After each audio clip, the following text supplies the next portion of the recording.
You think you're tired because you didn't sleep well? Come sit down.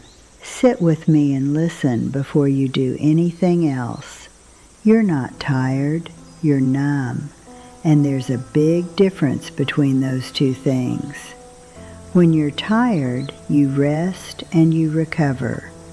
When you're numb, you don't feel much of anything, and you don't even know why. And you just keep going without realizing something's missing. My name is Consuelo Vargas. I'm 94 years old. I have 3 children, 11 grandchildren, and 2 great-grandbabies who fill my house with noise every Sunday. And I've spent my whole life, watching how people lose their minds. At first slowly, then all at once.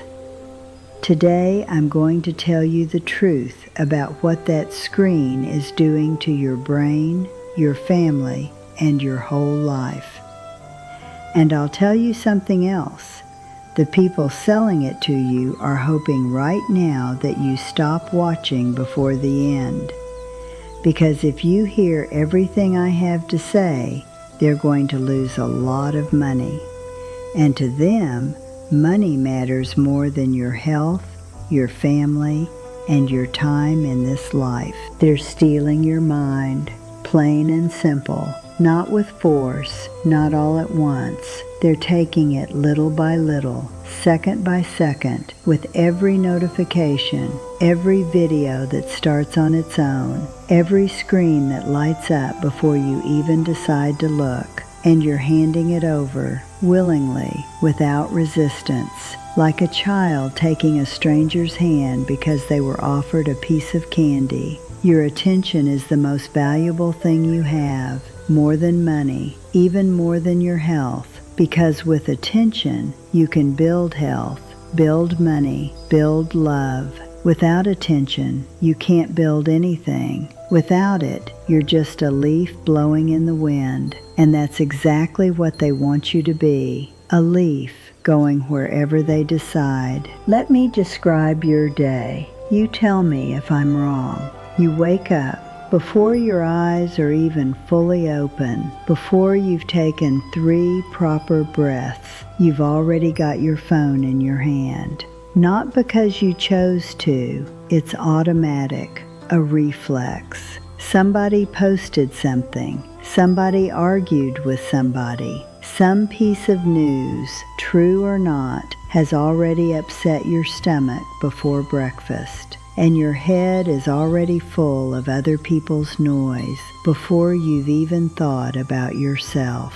By 10 in the morning, something online has already made you upset. It doesn't even affect you directly, but someone designed it to make you feel that way. Anger keeps you hooked.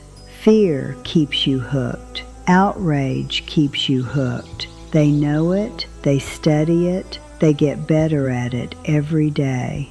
By noon, a video makes you laugh for no real reason. By 3, you're comparing your life to someone who doesn't even live like that for real. They show the trip, not the debt. They show the nice dinner, not the hard days. By 7 in the evening, you don't remember anything you saw, but you're tired, irritated, empty. Your mind was on all day, but it never rested. It just kept consuming and consuming and consuming.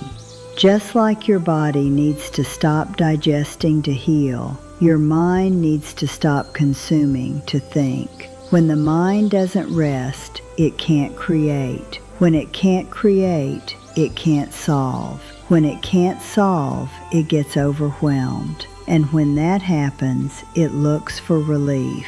And where do people look for relief today? The screen.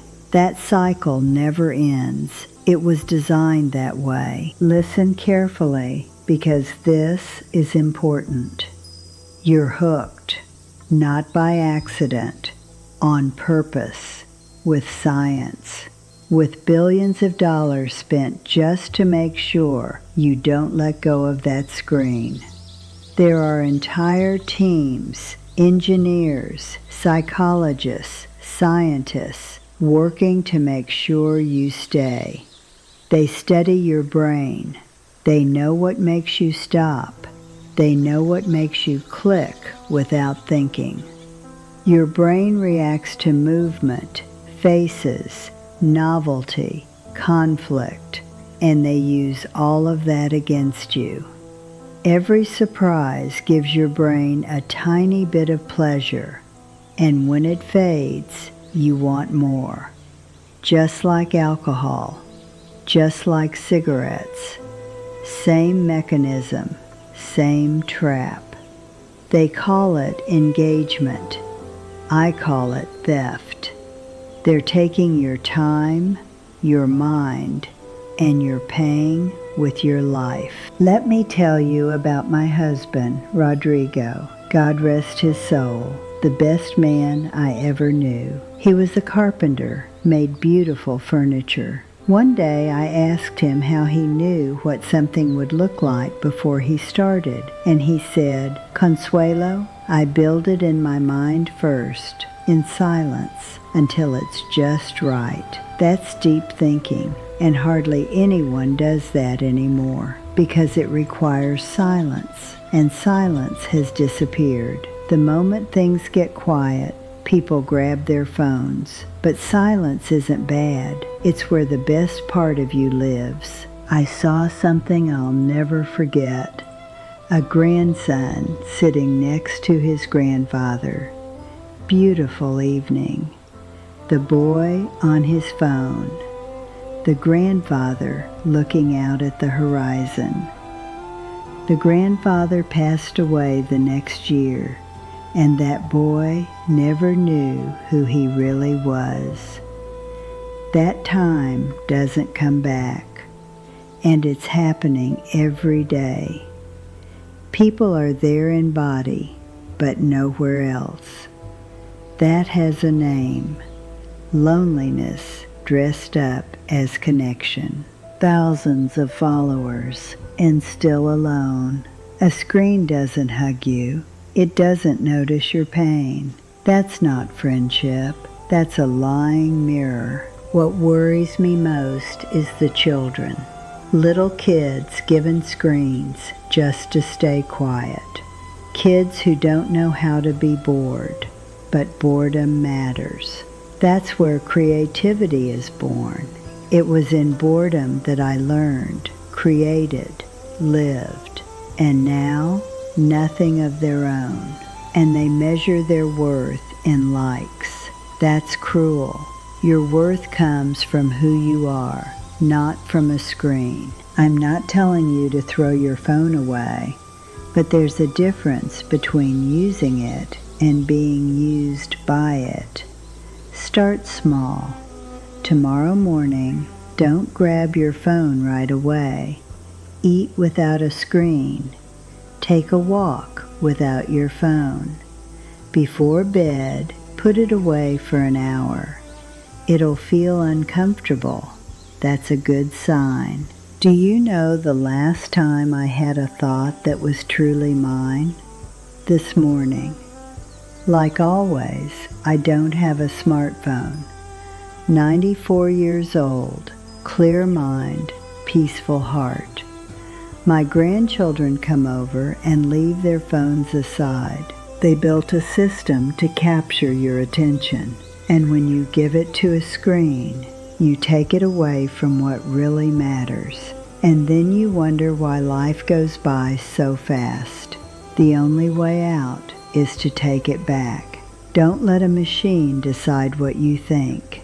You're still in there. If this meant something to you, tell me. Talk to your children face to face. Look them in the eyes. Take care of your mind, sweetheart. Take care of your silence. Now, if you'll excuse me, I'm going to sit outside and do absolutely nothing, and I'll enjoy it far more than any screen ever could.